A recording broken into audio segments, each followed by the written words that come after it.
Welcome to the Turd Nerds. We are the functional gastroenterology podcast discussing all things poop. Before we take the plunge into today's episode, let us tell you a bit about ourselves.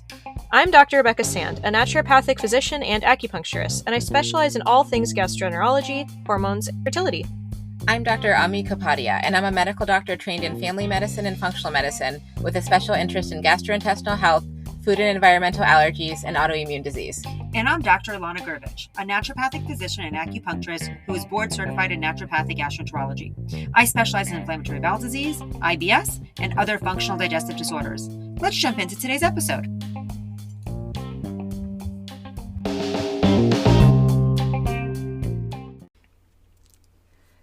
So we have another fascinating episode coming up. Today we're going to be talking about traveler's diarrhea and a protocol to hopefully help prevent and treat it if you do get it, as well as foodborne illness while you're traveling.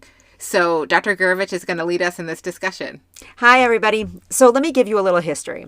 The reason why I came up with the protocol is, being really GI specific and GI focused, what you start hearing a lot is, I got really sick when I was, in Bangladesh or in Asia. Usually or in Mexico, I feel like, for my patients. I feel like they're really, or backcountry camping, or, I was floating a trip on the river. And what I see as a provider is people come in and everything starts after they get some kind of acute gastroenteritis. Mm-hmm. And what I realized is, I wonder if I can get less people knocking down my door if I just prevented them from getting sick in the first place. Good idea. Great idea. Well, Not good for business. Totally. Good for the patient. It brings in a lot of business, but we want people better for the okay. patient. We don't want people getting sick. You know what else it does is you have your people who you had stabilized and they were doing great and they had no issue. Yep. And then they go to X, Y, and Z and now they're back at your door. Now you have to see them weekly again. It's frustrating for patients. And I think a preventative protocol is great rather than waiting for people to get sick. 100%. I tell my patients, I've worked so hard on your gut. You've worked so hard on your gut.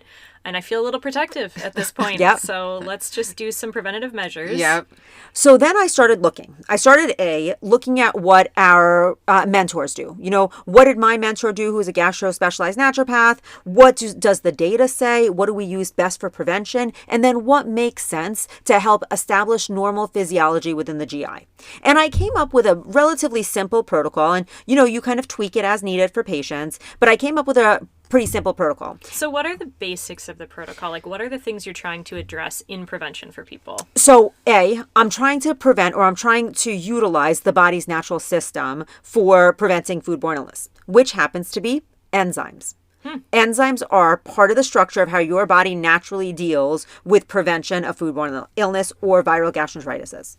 B, I'm trying to make sure that the microbiome is as stable as possible. And I'm trying to look at what the data has shown me about utilizing probiotics in particular and different forms of probiotics that will actually have an effect on stabilizing the microbiome to prevent an infection.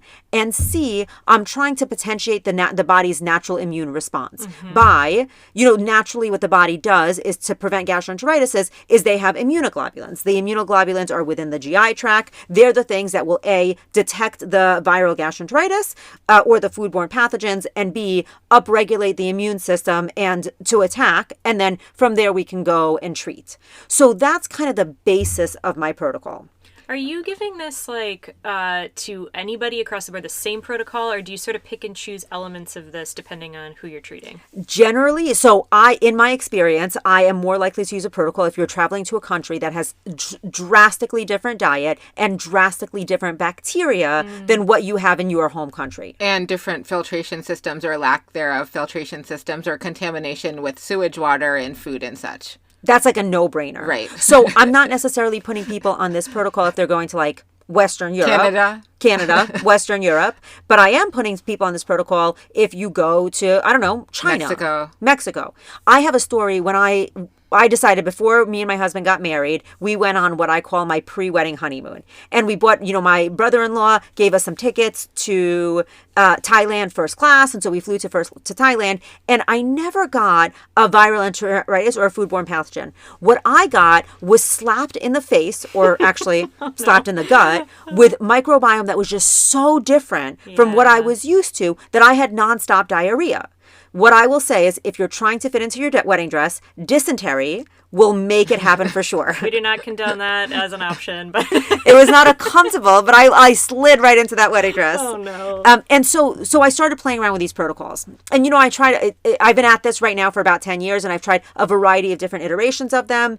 The one that I am using now, I think is really effective. And I have a patient, the best that I can do is take my patient's story since I don't have money to study this like in a proper clinical trial. So I have patient's information, and I have one pair of patients, they're a husband and wife, and they were going like down south somewhere to learn how to surf or kiteboard or something. And they were taking a group together. I think there was a group of 15 or 20. And every single person in the group ended up getting a GI bug, except for the two of them. And remember, I've been treating her GI forever. You know what I mean? Yeah. Neither one of them got sick. And that's why I currently use the protocol that I currently use. Okay, are you going to talk more about enzymes? Because I would have thought like it's more the hydrochloric acid first that is the more important piece. But if it's enzymes, I'd like to know more. So I am not a fan. I'm not saying we should give hydrochloric acid. I'm just saying in general, when we think of like what kills bacteria and pathogens as we're consuming contaminated food, I think of our endogenous hydrochloric acid more than the enzymes and the bile and such. But I didn't actually think of enzymes as being part of that. Bringing the acid with you. Yeah. So, my issue, I definitely have patients who come in who are on hydrochloric acid, and a lot of them are like, no, I tried all the things, and the hydrochloric acid was the thing, right? And, if we think about our mentors, like our mentors were always using hydrochloric acid. Totally. I get caught with the fact that I've never seen any data on hydrochloric acid. I don't typically prescribe it. And, there's data on achlorhydria, but they're mainly some kind of surgical alteration within a patient, like using a NG tube or something like that. Yeah. So no, I use the enzymes. And so the way that I dose my enzymes with my travel protocol is I go 2 enzymes, depending on, you're looking at what combo enzyme formula you're using. I use the supplements. I don't actually ever send patients with any of the pharmaceutical pancreolipases. I'm using the cellulase, amylase, protease, and lipase-based combo enzyme formulations. Vegetarian or? They usually will have animal, the amylase, protease, and lipase will be animal-based, and then the cellulases in a variety of different options will be vegetarian. So they're like some of our mixed. Yep. They're not going to be nearly as high dose. So we're not going to be hitting the USP equivalents for the drugs. They're going to be lower dose, but they will have a huge variety of, enzyme options to be able to treat. So I guess my question is, and again, so I don't think any of us prescribe hydrochloric acid. I was just making the point of when we think of what's killing bugs when we consume things, is there data you've seen on enzymes being part of that process of sort of like, okay. So Alana's nodding, but you might not see her if you're listening. You definitely don't see me because nobody can see me besides these 2 people. But yes, there is lots of data that says that the enzymes are one of the most important protective factors. Okay. So basically what the enzymes are doing is they're lysing all of the food that's within your system. Within that food that's getting lysed within your system is also pathogens that are getting lysed within your system. Also, the enzymes will maintain, if you can break down the food particles and the flora that's abnormal within the food particles, then you're never dealing with like the inflammatory process that happens. And so it's just improving the entire quality of digestion and then also letting it get through the body. Okay, that makes sense. It may also remove some of the burden on your digestive system. You're just helping support things, your natural anatomy. I kind of describe it like a blender. I love that. We're blending the food a little bit more for you while you're traveling. So you're using a combination of animal-based and plant-based for most patients for the protocol. Okay. Yep. And I'm not, to be honest, I'm not as attached that the protease, amylase, and lipase are from animals, but I'm not opposed if they are because that's where a lot of the data is, even though we're definitely using suboptimal dosing for like an EPI patient. Got it. And so the first thing that I do with all my patients is I do enzymes with every meal. Okay. The second thing that I do is... Wait, with snacks too, or...? I mean, my patients generally know that they're not supposed to snack. I know, yep. They're not... I don't think snacking... I think so snacking... definitely the meals. The meals, I think snacking was created by the food industry. Yeah. I get that you're going to a country that you want to eat their food. Eat their food during meal times. Yeah. That's my, that one I don't budge on. I just see how much our food industry has, like, robbed our brain of intellect when it comes to eating, and how we are like shoving food in everybody's orifices all day long, and that is not how the body was created. But it makes money. So much money. Yeah. and it gives us so much SIBO. Yeah, it really does. Again, good for business. Good for Don't business. do it, guys. Okay, so that's the first thing is enzymes. 2 enzymes with every single meal. No matter what, everybody in your group gets those same enzymes. The second thing is I always try to give people probiotics. Now, I will say, and we'll talk about this when we talk about treatment of foodborne illness, but there is, an incredibly abundant amount of data that says that varieties of probiotics can significantly decrease the likelihood of developing or the likelihood of progressed foodborne illness or viral gastroenteritis. It's one of our, aces in the hole is probiotics. However, there's also some data that shows that if you take probiotics, and there's one data set that I'm thinking about that looks at Saccharomyces boulardii, that finds that if you take Saccharomyces boulardii while traveling, you are significantly less likely to develop foodborne illnesses. So Sac boulardii has mild antimicrobial effects. It outcompetes pathogenic yeast. Anything else going on there? I mean, that's pretty impressive. It's pretty impressive. I think it stabilizes the microbiome. From what I understand about Sac boulardii, it gets into your system and very quickly reproduces. And so it like almost crowds out the ability for other pathogens to come in there. Yeah. And the other thing with Sac boulardii is it dies off really quickly. Out of all of the probiotics, I think Saccharomyces boulardii is the one that's most like air conditioning, where it's really effective when the AC's on, but the minute you turn it off, it's gone. Yeah. So it's generally not pathogenic. People tolerate it quite well. Yep. And the one particular data set that I'm thinking about, basically, I think it was like a 26 or 27 person study, and they dosed it, had 3 arms of S. boulardii, either dosed at 5 billion or 250 milligrams once, twice, or 3 times daily, and they found significantly more improvement the higher dose you get. And so, if I have a patient who's got a really messed up GI that we worked forever to try to improve, then I'm going to say, I want you dosing it. You're taking the enzymes. Let's take the S. boulardii with every meal. Right. And if I have a patient who's like, yeah, it's a husband or a wife of one of my patients and I'm having them on the protocol, I don't need them to go as crazy because I think they have more resilience within their microbiome in the small bowel. Right. And I think there's good studies on traveler's diarrhea in children as well for Saccharomyces boulardii. Yeah, I think it's also, we haven't gotten to treatment yet, but it can really help with diarrhea. Also, it's shelf stable. Right. So it's really beneficial for traveling because you don't have to worry about refrigeration. And a lot of heat won't kill it. Right. And so that's the thing about Sac boulardii for me, like, it's also pretty cheap. Like I'm not going to break the bank because unfortunately all these protocols, like they can get expensive. Totally. Yeah. Sac boulardii is not going to break the bank. It is both preventative and you can use it as a treatment and there's good data behind it. Or at least data. Yep. I'm going to say there's never going to be as good data as I would like. Like nobody's going to do a meta-analysis on preventing traveler's diarrhea with probiotics. With Sac boulardii. Yeah. Depends if they're marketing the product right. or not. So Sac boulardii is my second arm of my 4-arm treatment. Sac boulardii really comes down. You mean preventative strategy, right? Yeah, sorry. For my... Sac boulardii is my second treatment for preventative strategies for preventing viral gastroenteritis and traveler's diarrhea. My third arm is actually using a different probiotic that I feel has less data, but I do feel like it is effective, and that's using some of the spore-based probiotics. Now, spore-based probiotics, just like Sac boulardii, are interesting because they are shelf-stable. That is a thing. While you're traveling. For sure. For sure. And also, one of the reason why I started adding in the spore-based probiotics is because spores are, they contain themselves within the stomach and they don't actually start opening up and acting on the GI until they get to the small bowel. And then they act on the GI pretty powerfully. And when we look at, spores have been around a lot shorter, and a lot of the data that we have on spores are, company funded. Not all of it though, but it seems like if we can have the spores in there, they seem to also support prevention. A question about that. So the spore-based probiotics are intense, like you said, for people's guts, and sometimes people don't tolerate them super well. Is this one that you may have patients start prior to travel so they're not getting sick while traveling? But that's a great idea. Or at least testing it out to see if they tolerate it. Trial, so don't think that they're getting traveler's diarrhea when they start taking it. Yeah, because they're potent. They work. Yeah. But I have had patients who were like, that was like a gut bomb. Yeah. They work unless they don't work, and then they don't work, and then Yeah. you're like, why? But you're supposed to work. Yeah, exactly. Like everything And else. there's different products. There's one, there's a product with one spore-based probiotic. There's one with 2. There's one with 4. Yeah. There's one with 5. Yep. So sometimes I just have to find the right one. So Totally. it makes sense to try it before the trip.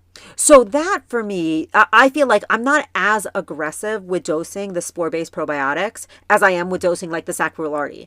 Sac boulardii, I'm always going to be like, what range are you of functional GI? How likely are you the person that's going to get every foodborne illness no matter what? Or are you the person that usually is probably going to be fine? I'm just kind of like hedging my bets a little bit. With spore-based probiotics, I generally am going to say once a day. I don't need you doing it. And, all probiotics, we generally dose them with meals. The reason for that is A, convenience, ease of taking them. And B, because they seem to adjust better on a more basic stomach pH. And so, as you bring food into the stomach, that raises the pH of the acid. And so they seem to be just slightly more stabilized. So the spore-based probiotics, they're generally I'm using them once a day with patients. Okay, that's easy. Nice and easy. On the note of food choices, are you going to be talking about that? Do you counsel patients on food choices? I think it's coming up. Should we talk about are there any other supplements? Yes, there's one other supplement that I okay. use, and then we'll talk about food choices. And then I'll talk about why counseling patients often doesn't work. Exactly, but it's worth a shot. Okay, so the last arm of my 4-arm protocol is actually immunoglobulins. And I find like immunoglobulins have so much good data behind them.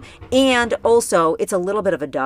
Like you have more immune system in your GI than you have anywhere else in your body. Most of your immune system comes from the GI, and most of your pathogenicity for a viral gastroenteritis or a foodborne illness is going to come from the GI. Right. So if you can just potentiate the immunoglobulins that you have localized there, then that's really going to make a difference for prevention. Also, spoiler alert, for treatment. Right. Yeah. And so the immunoglobulins, I'll dose those at about 2 grams daily, once a day. That one, I don't know if it's better to do with food or without. I usually just have them do it when they do their first set of supplements. But I only have them use the immunoglobulins once a day, as opposed to like multiple times a day with meals. So basically, and honestly, I've used immunoglobulins a lot for prevention and for treatment. Those immunoglobulins are just doing something. And we have data using SBIs going back to like the 1970s. Cool. SBIs have been around for a long time. We have data with SBIs and inflammatory bowel disease. We have data with SBIs and acute gastroenteritis and viral infections. For me, it's a little bit of an expensive no-brainer. Are you going to define SBIs? Serum bovine immunoglobulins are SBIs. Yeah. It is expensive, but I also in my practice have seen a difference in people who opt in or don't with that one, especially if it's a really high risk place. I will also say that the other thing that's expensive is getting sick. And then dealing with the cleanup. That is And then having to come see one of us. You Yeah. only need to do it once. And the cleanup takes time, and it's expensive to run the test to figure out what it is. And Not it to may never mention- completely revert the effects of me. As someone who had early trips to India, Yeah. the effects take a long time to reverse, if they will I reverse will sometimes. say having diarrhea on an international flight, let alone vomiting, Oh, that doesn't sound is good. maybe the worst. Oh, yeah. I mean, that in does the, sound in awful. the plain bathroom? That's disgusting. Yep. Gosh, I Yeah, didn't I've even had a think of number it. of patients That recently. sounds horrible. People are traveling again. That's so and, unfortunate. Oof, yeah. I'm taking my SBIs just thinking about I that. know. I know. Yeah, I not already worth hate the it. airplane bathroom as it I is. know. Oh, my niece would go in there without shoes. I can't think about it. I know. Oh, man. So generally speaking, that is my go-to protocol for prevention. Okay. Let's talk about ways to cancel our patients about diet. Okay, Sure. yeah, that's a big, I think that's a very important reason I don't And, travel you know, to many third world countries. Yeah. In hindsight, we probably should have started with diet, Yeah. but we jumped into supplements So first. I ask my patients when they do come to me with food poisoning, because people definitely go and eat whatever, even against my guidance. I always ask them. Wait. They don't follow every single word you tell them? No, I know, big shocker. But I do try. And when people come to me and they're like, "Yep, you told me I got sick and wherever," I always ask people what they think they got sick off of, because people know a lot of the times. And almost 100% of the time, it's seafood or veggies. So they're like, I'm pretty sure it was the Like a onions salad. on that street taco. It wasn't. I can see that. Yep. Yeah, and you know how you know? Yep. You know, like it was definitely the cilantro. Yeah, you know? yeah. So, you know, it's the raw veggies Yeah. washed Yep. in the local water. Yep. I only buy don't do cilantro it. that's from the U.S. Yeah. I don't know about you guys. I I check the hadn't label. thought about that. I don't. I love. We You always may have want cilantro to. in my fridge. I learned that from one of our shared mentors. Can I also just put a quick plug on? I have figured out how to maintain cilantro for more than 3 days. Really? Oh, I need to know That's because I another always want podcast cilantro. episode. Yeah. So I will just say the trick to maintaining cilantro is buying it and putting it in a jar in the fridge with you water. mean- yeah. And a bag Oh. over it? And a bag over Yeah. it. Yep, I do In know a that jar with water with And a bag over it. with Do a you clean plastic it bag. first or no? You don't. Doesn't matter. I mean, in water yeah, like sure a trick. It's plant. not in the U.S. You're... And then do you put a rubber bander on it? Or No, just I just put the plastic bag. on There's it. my Okay. cilantro will last for weeks. I thought Great. you meant actually growing it. Yeah, No, that's you what I can't thought grow you it in the meant too. Pacific Northwest. Okay. I mean, Okay. you can grow it in the Pacific Northwest. The trick to growing it in the Pacific Northwest is cutting it as soon as it's ready because it bolts the Yeah, second the it temperature gets too does. hot. Yeah. Well, Delicate try little putting it in the fridge in a jar of water with a plastic With a plastic bag. Yeah. It will Okay. last for like Okay. weeks. Yeah, so That- you I mean, cilantro before you My travel. parents can make it. My mom can make it last for weeks, but it's much more involved protocol. Yeah. Wow. So this sounds easier. Okay, so raw veggies that are washed in the local water. I definitely agree. Yeah. Fruit that cannot be peeled. Don't do it. Wouldn't do it. And I agree on the seafood also. Yeah. Even cook seafood? Yeah. I mean, I don't know. Do you cook seafood all Well, you got to the check the way? temp. I don't know if they're checking the Yeah. temp. They're not checking the temp. They got to get the. I You don't, got to I get don't the cook temp a lot of up. seafood, so I don't know. But it's, I mean, also, you know when it's seafood. I will say as a whole, I'm always a little bit weary about ice. Ice is Yeah. a big Oh one. yeah, ice is a problem. Yep. I'm also weary. You know, street food, I go back and forth. We're having this time in history where street food, we're having a huge resurgence of street food. If it's hot, you know. But let's be honest, I don't think that street food you can maintain the same hygienic standards as if you're in a restaurant. It's true. Like they don't have as much access to running water. The water might not be as clean. However, it's delicious. And if it's, fried in oil, I generally Yeah. actually don't worry about it. Yeah, my friend Allison, if she's listening, took her to India about 20 years ago.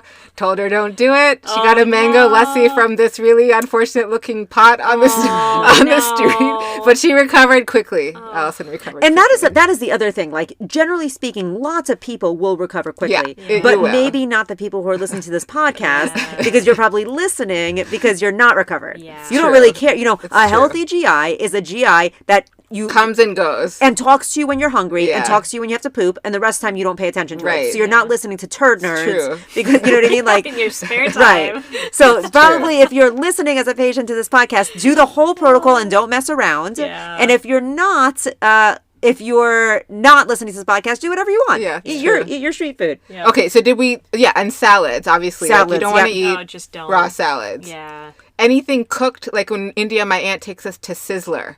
Oh. Sizzling hot plates of food. So the only place I'll eat out is like we eat at home or we go to Sizzler. It's not actually Sizzler like in the U.S., but it's a steaming hot cast iron Love it. plate of food, and I will not eat out anywhere else. I am generally pretty comfortable eating out when I'm abroad, and my rule is generally cooked. I Yeah, will not. cooked. Exactly. But are you going to third world countries? I would love to. It's Okay, just been a well, second, yeah. ever since I had Very, the kids. very cooked. And I will throw in a bid for where the locals are eating.